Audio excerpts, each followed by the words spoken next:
Alright, this is Andrew with Joda Home Inspections. We are doing a sewer scope today here in Salt Lake. Today is March 13th, 2025. We're at 2531 South, 800 East. We have the camera pushed out basically exactly 100 feet. I always say that 100 feet is about the average length of a sewer line that I see, and we're right at that today. So this first connection point is called the nose-on. That's where it goes from your lateral line into the main city line. Looks like a good connection there. And then right off the bat, looks like we changed to cast iron from what I can tell. This line has a lot of buildup on it. I would definitely recommend getting this line cleaned. They could coat it where they cut it with a chain, and that would make it a lot smoother, less likely to for waste to get stuck, which could create a blockage where it could back up towards the house. You always run the risk of collapsing the line when you clean it, but this one is looking extremely rough. Typically, I see a lot of cast iron under houses, but even with this age of a house, usually it's clay outside.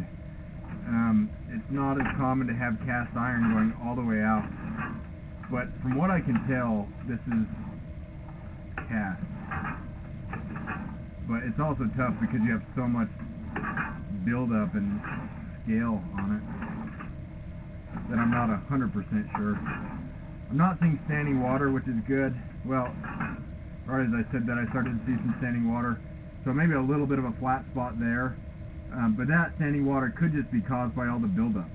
If you were to clean this line, it's possible that you have good grade. You just have standing water there because of the buildup. You never want to have standing water because that indicates that you have improper grade. You always want everything to drain on its own with gravity. Starting to go underwater there.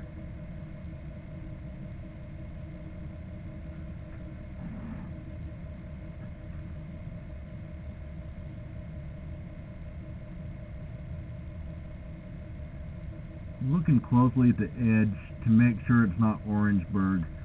Orangeburg isn't incredibly common, but it was kind of a brown color. Orangeburg is kind of like cardboard, where when it gets wet and it's used for decades, it starts to compress and turn kind of oblong. I haven't seen any of that there, and so I don't think that's what it is, but when you look at the kind of 60% up the edge of the pipe, it has that similar brown look as Orangeburg. Once you have the line cleaned, you would definitely be able to see if that's what it was. It's not as common in Salt Lake, but it's the type of pipe that I would recommend replacing if that is what it is. In addition to having the line cleaned, I would recommend getting the insurance on the line. A little bit of a flat spot here.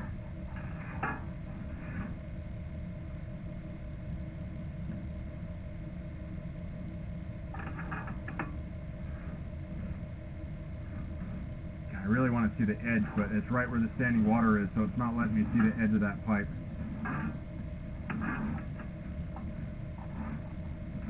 I'd recommend getting the insurance on this line as well, and that would help offset the cost if and when there's a bigger issue.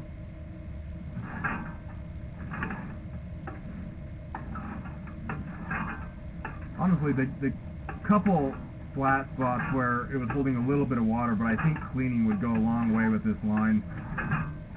Hydrojetting would help, but I think coating the line would really do a lot of good. And that coating is where they use the chain to cut off all that buildup. I'm going to end this recording now.